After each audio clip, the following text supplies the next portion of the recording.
견디는 사람은 대체로 조용합니다. 말이 적어서 오해를 받기도 하고 억울해도 설명하지 않아서 손해를 보기도 합니다. 그래서 세상은 종종 견디는 사람을 약한 사람처럼 취급합니다.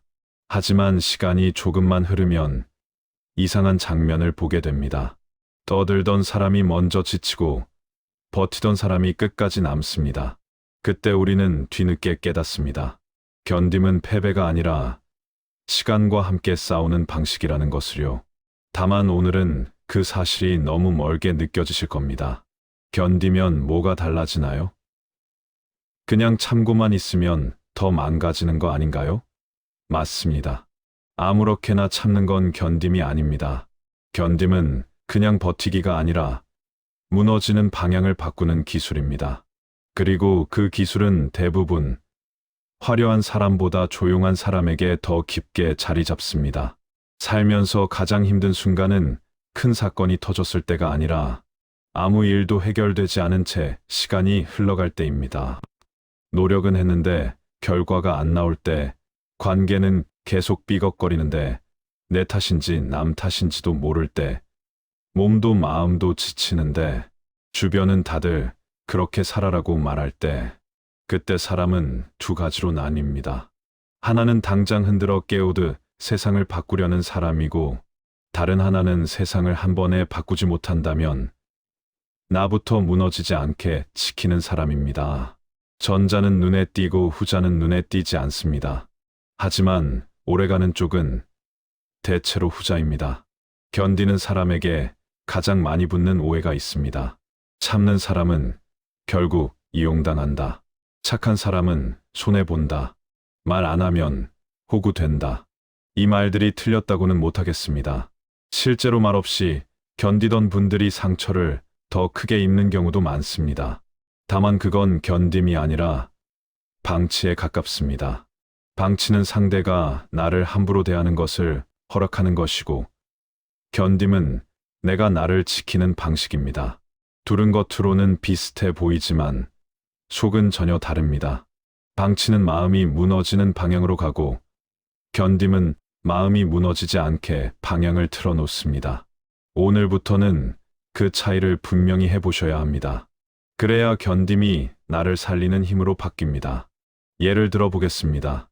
누군가의 말 한마디가 마음을 찢어놓을 때가 있습니다. 그 말이 사실인지 아닌지는 중요하지 않습니다. 이미 상처는 들어왔고 그날의 밤은 길어집니다. 그때 어떤 분은 바로 따지고 들고 어떤 분은 아무 말도 하지 않습니다. 여기서 많은 분들이 착각합니다.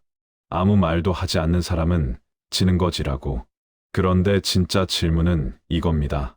아무 말도 하지 않는 동안 내 마음 안에서는 무엇이 일어나고 있는가? 만약 그 시간이 단순히 울분이 쌓이는 시간이라면 그건 위험합니다. 언젠가 폭발합니다. 하지만 그 시간이 나의 중심을 다시 세우는 시간이라면 이야기는 달라집니다.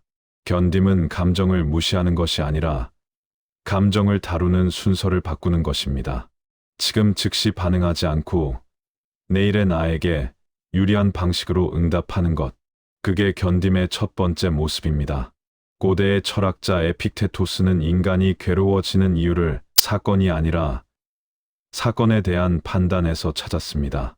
누군가의 말은 내 바깥에서 날아오지만 그 말의 힘은 내 안에서 커집니다. 나는 무시당했어. 나는 실패자야. 나는 결국 버림받을 거야. 이런 판단이 붙는 순간 한마디가 인생 전체가 됩니다. 견디는 사람은 여기서 멈춥니다. 사건을 멈출 수는 없어도 판단의 방향은 바꿀 수 있다는 걸 아는 사람이기 때문입니다. 지금은 상처가 크다. 여기까지만 인정하고 거기에 운명 같은 결론을 붙이지 않습니다. 이 작은 차이가 마음을 살립니다. 두 번째로, 견디는 사람은 속도를 포기하고 방향을 붙듭니다.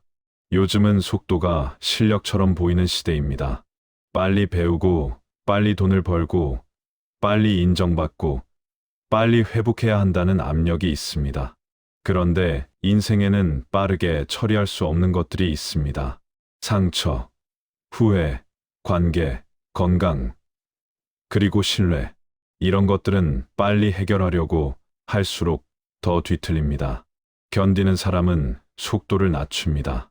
대신 방향을 잃지 않으려 했습니다. 그 방향이란 나는 내가 무너지지 않게 살겠다는 결심입니다. 이 결심은 대단한 선언이 아니라 하루의 습관으로 드러납니다. 잠을 더 챙기고, 말을 덜 내뱉고, 결정은 하루 미루고, 나를 깎아내리는 사람과의 거리를 조금씩 두는 것. 그 소소한 선택들이 모여 견딤의 뼈대가 됩니다. 세 번째로, 견디는 사람은 나를 망치는 질문을 끊습니다. 힘들 때 머릿속에 떠오르는 질문들이 있습니다. 왜 나만 이래? 내 인생은 왜 이렇게 꼬였지? 저 사람은 왜 저렇게 쉽게 사나? 이 질문들은 답이 없습니다.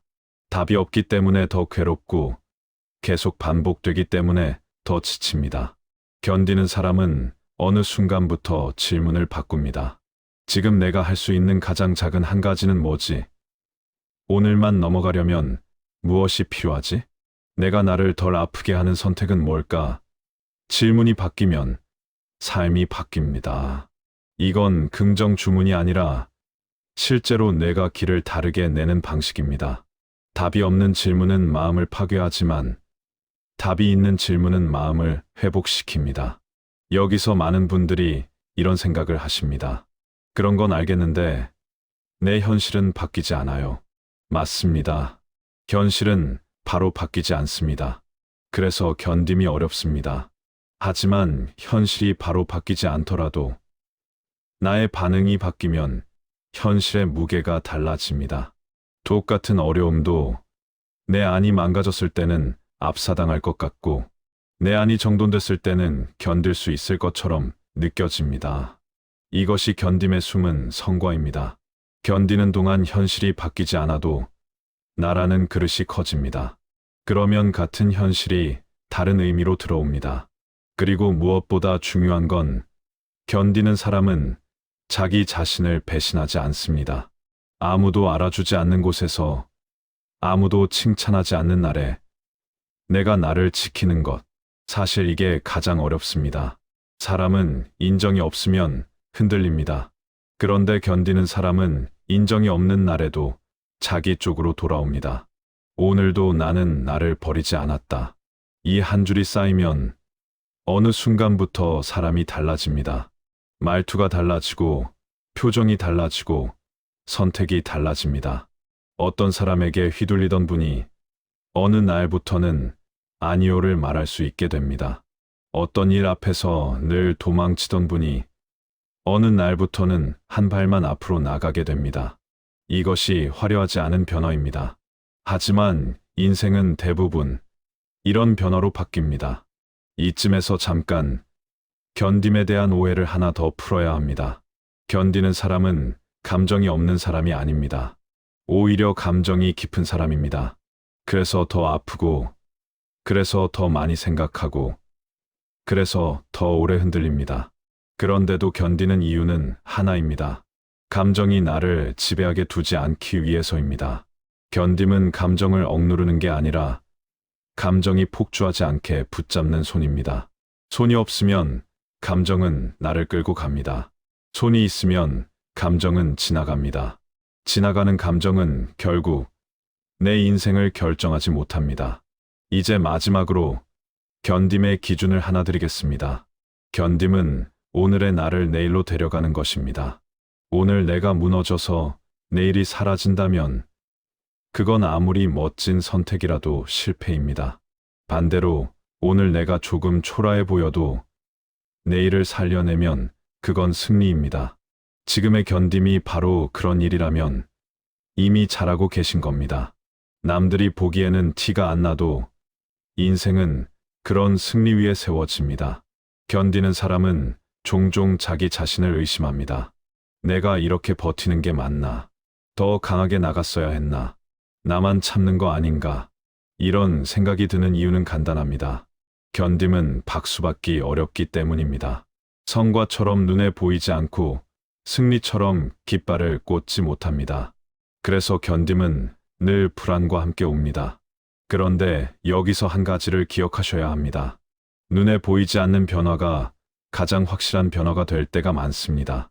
특히 마음의 근육은 남들이 알아봐 주지 않아도 자랍니다. 오히려 조용할수록 깊게 자랍니다. 견딤의 진짜 힘은 상황이 아니라 나의 품격을 지키는 데 있습니다. 상황은 요동칠 수 있습니다. 회사가 흔들리고, 관계가 뒤집히고, 건강이 불안해지고, 돈이 줄어들고, 계획이 깨질 수 있습니다.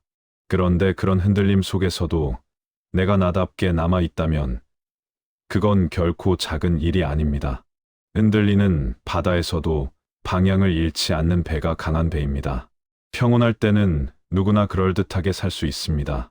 견딤의 가치는 어려울 때 드러납니다. 여기서 한번 아주 현실적인 장면을 떠올려 보시겠습니다. 어떤 사람은 힘든 일을 겪으면 곧바로 누구 탓인지 찾습니다. 누군가를 미워해야 견딜 수 있기 때문입니다. 물론 미움은 잠깐 힘이 됩니다. 하지만 미움은 오래가면 나를 먹어치웁니다. 견디는 사람은 미움을 연료로 쓰지 않습니다. 대신 원칙을 연료로 씁니다. 나는 저 사람처럼 살지 않겠다. 나는 내 말을 지키겠다. 나는 내 속도를 지키겠다. 원칙은 화려하지 않지만 오래갑니다. 그리고 원칙이 있는 사람은 결국 자신을 신뢰하게 됩니다. 자기 신뢰가 쌓이면 흔들림이 줄어듭니다. 인생에서 가장 큰 자산은 돈이 아니라 내가 나를 믿는 마음일 때가 많습니다. 빅터 프랭클은 극한의 환경에서도 인간이 붙들 수 있는 마지막 자유가 태도라고 말했습니다. 환경이 내 바깥을 빼앗아도 태도까지 빼앗기게 두지 않는 것. 이 말은 멋있게 들리지만 실제로는 아주 구체적인 실천입니다. 오늘 누군가가 나를 무시했을 때 그 무시를 내 정체성으로 받아들이지 않는 것. 오늘 일이 뜻대로 되지 않았을 때 그 실패를 내 인생의 결론으로 만들지 않는 것. 오늘 내가 흔들렸더라도 나는 다시 돌아올 수 있다는 태도를 잃지 않는 것. 견딤은 바로 그 태도를 반복하는 일입니다. 반복이 쌓이면 습관이 되고, 습관이 쌓이면 성격이 되고, 성격이 쌓이면 운명이 됩니다.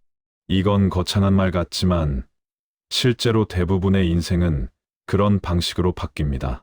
또 하나의 중요한 진실이 있습니다. 견디는 사람은 기다림을 하지 않습니다. 많은 분들이 견딤을 기다림으로 착각합니다. 기다림은 바깥에서 구원이 오기를 바라지만 견딤은 내가 구원이 되는 방식입니다. 내가 나를 일으키는 것, 내가 나를 먹이는 것, 내가 나를 달래는 것, 내가 나를 지키는 것. 이게 견딤입니다. 그래서 견디는 사람은 겉보기에는 가만히 있는 것 같아도 속에서는 일을 하고 있습니다. 마음의 질서를 세우고 감정의 폭주를 진정시키고 내일을 위한 작은 기반을 깔고 있습니다. 견딤이 길어질수록 사람은 두 가지 유혹을 만납니다. 첫째는 포기라는 유혹입니다. 포기는 고통을 끝내주는 것처럼 보입니다. 하지만 포기는 대부분 고통을 끝내지 않습니다. 고통의 형태만 바꿔서 오래 끌고 갑니다. 둘째는 자기 비하라는 유혹입니다. 나는 원래 이런 사람, 나는 해도 안 돼, 나는 운이 없어. 이런 말들로 스스로를 낮춰버리면 잠깐 편해집니다. 기대를 접으면 실망도 줄어들기 때문입니다. 그런데 자기 비하는 결국 삶의 가능성을 닫습니다. 견디는 사람은 이 두 유혹을 멀리합니다. 포기를 아주 늦게 선택하고 자기 비하는 거의 선택하지 않습니다. 대신 이렇게 말합니다. 지금은 어렵다. 하지만 이게 나의 전부는 아니다. 이 문장이 삶을 살립니다. 견딤을 현실에서 작동시키는 방법을 몇 가지로 더 구체화해 보겠습니다. 첫째, 마음이 흔들릴수록 반응의 속도를 늦추셔야 합니다. 감정이 올라올 때 즉시 말하면 대개 후회합니다. 즉시 결정하면 대개 더 꼬입니다. 반응을 늦추는 건 회피가 아닙니다. 내 인생의 주도권을 되찾는 방식입니다. 지금은 답을 하지 않겠습니다. 내일 말씀드리겠습니다. 이 한 문장은 견딤이 아니라 자기 보호입니다. 자기 보호를 할 줄 아는 사람은 망가지지 않습니다. 둘째, 견딤은 체력과 직결됩니다. 마음이 약한 게 아니라 몸이 먼저 약해져서 마음이 무너지는 경우가 정말 많습니다. 잠이 부족하면 생각이 과해지고, 생각이 과해지면 불안이 커지고, 불안이 커지면 견딤이 어려워집니다. 그래서 견딤은 정신력만의 문제가 아닙니다. 내가 나를 지키려면 오늘 밤 잠을 지켜야 한다. 이건 사치가 아니라 전략입니다. 견디는 사람은 정신을 붙들기 위해 몸을 먼저 챙깁니다. 셋째, 견딤은 관계의 선과 연결됩니다. 세상에는 나를 계속 흔드는 사람이 있습니다. 내 죄책감을 이용하는 사람, 내 착함을 이용하는 사람, 내 불안을 키우는 사람. 그런 사람에게 친절을 계속 쏟아붓는 건 견딤이 아닙니다. 그건 소모입니다. 견딤은 선을 긋는 일과 함께 가야 합니다. 멀어질 사람은 멀어지고, 줄일 말은 줄이고, 줄일 만남은 줄여야 합니다. 처음에는 미안할 수 있습니다. 하지만 선을 세우지 못하면 마음은 계속 찢깁니다. 견디는 사람은 결국 나를 잃지 않기 위해 관계의 모양을 바꿉니다. 넷째, 견딤의 가장 큰 보상은 마지막 장면에서 옵니다. 지금은 그 보상이 없어 보이겠지만 인생은 어느 순간 장부를 맞춥니다. 만델라가 오랫동안 감옥에 있었던 시간은 겉으로 보면 잃어버린 시간입니다. 하지만 그 시간은 그의 품격과 결심을 단단하게 만들었습니다. 결국 세상이 그의 이름을 기억하는 이유는 그가 단지 승리해서가 아니라 무너지지 않는 방식으로 오래 버텨서입니다. 우리 모두가 그런 큰 역사를 겪지는 않습니다. 하지만 각자의 인생에도 작은 감옥이 있습니다. 누구는 돈 때문에, 누구는 관계 때문에, 누구는 건강 때문에, 누구는 외로움 때문에 갇힙니다. 그 안에서 내가 나를 버리지 않는다면 그 시간이 훗날 나를 바꿉니다. 그 변화는 조용하지만 결정적입니다. 마지막으로 오늘 견디고 계신 분께 아주 현실적인 문장 하나를 드리고 싶습니다. 견디는 사람은 언제나 강한 사람이 아닙니다. 다만 그날 무너지지 않으려고 애쓰는 사람입니다. 그래서 어떤 날은 울면서 견딥니다. 어떤 날은 화가 나면서 견딥니다. 어떤 날은 아무 의미도 없어 보이는 하루를 견딥니다. 그런데 그 하루가 쌓이면 어느 순간 이렇게 됩니다. 예전에 나는 여기서 끝났을 텐데 지금의 나는 여기까지 왔네. 그때 비로소 알게 됩니다. 견딤은 정답이 아니라 축적이었다는 것을요. 만약 요즘 마음이 자주 꺾이신다면 오늘은 큰 결심을 하지 않으셔도 됩니다. 오늘은 단 하나만 지키시면 됩니다. 내 인생을 포기하는 말만은 내뱉지 않기. 내 자신을 깎아내리는 말만은 반복하지 않기. 그리고 아주 작은 한 가지를 하기. 물 한 잔, 짧은 산책, 짧은 정리, 한 통의 안부, 한 줄의 기록. 작아 보이지만 그게 견딤의 실제입니다. 견딤은 거창한 영웅담이 아니라 매일의 작은 보호입니다. 당장은 누구도 알아주지 않을 수 있습니다. 세상은 여전히 시끄럽고 문제는 여전히 남아있고 마음은 여전히 불안할 수 있습니다. 그래도 괜찮습니다. 견디는 사람은 늘 조금 늦게 빛납니다. 대신 오래 빛납니다. 오늘도 버티셨다면 그 자체가 이미 방향을 지킨 겁니다. 그리고 방향을 지킨 사람은 결국 삶을 바꿉니다. 조용히, 그러나 확실하게요.